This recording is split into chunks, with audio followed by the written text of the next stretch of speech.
இதுக்கு முன்னாடி நான் உட்கார ரெகுலர் ரூம்ல வந்து நிறைய புக்ஸ் அதெல்லாம் இருக்கும். அதை பார்த்தவொடனே ஈவன் பொங்கலுக்கு கிளீன் பண்ணுவது கூட எடுத்துட்டு கிளீன் பண்ணிட்டு அப்படியே வச்சிருவேன். அதை பார்த்தாலே எனக்கு மலப்பா இருக்கும், எப்படா இதை கிளீன் பண்றதுன்னு. ஆனா இந்த ரெமடியை ஸ்டார்ட் பண்ணி நான் அந்த திருநிலையம் வந்து திருப்பி திருப்பி அந்த 2 ஸ்பீச்சையும் மாத்தி மாத்தி கேட்டே இருக்கும்போது எனக்கு அதை வந்து எந்த ஒரு பாரமும் இல்லாம ஒரு ஆர்வமா இன்ட்ரெஸ்டா பொறுமையா உட்காந்து இன்ச்சு பை இன்ச்சா ஒவ்வொரு பொருளா எடுத்து என் ரூமை வந்து ஆல்மோஸ்ட் ஒரு 40% நான் உட்காந்துருக்க ரூம்ல கிளீன் பண்ணிருக்கேன். எனக்கு அது வந்து நான் ஆர்வமா இருக்கு, என்னென்ன பண்ணுங்கிறத அப்படியே லிஸ்ட் அவுட் போட்டு எழுதிட்டேன்.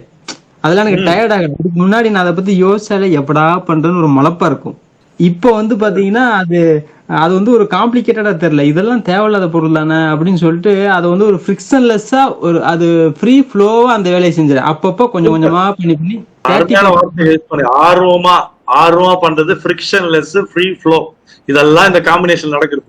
இப்போ நம்ம பணம் கேட்டுனே இருக்கிறோம், லோன் அப்ளை பண்ணிட்டோம், லோன் ரொம்ப நாள் பெண்டிங் இருக்கு, பொண்ணு கல்யாணம் ரொம்ப நாள் பெண்டிங்கு, வீடு கட்டுறது ரொம்ப நாள் பெண்டிங்கு, சொத்து பிரிக்கிறது ரொம்ப நாள் பெண்டிங்கு. அப்ப இந்த மனநிலைக்குள்ளதான் இருக்கும் அது.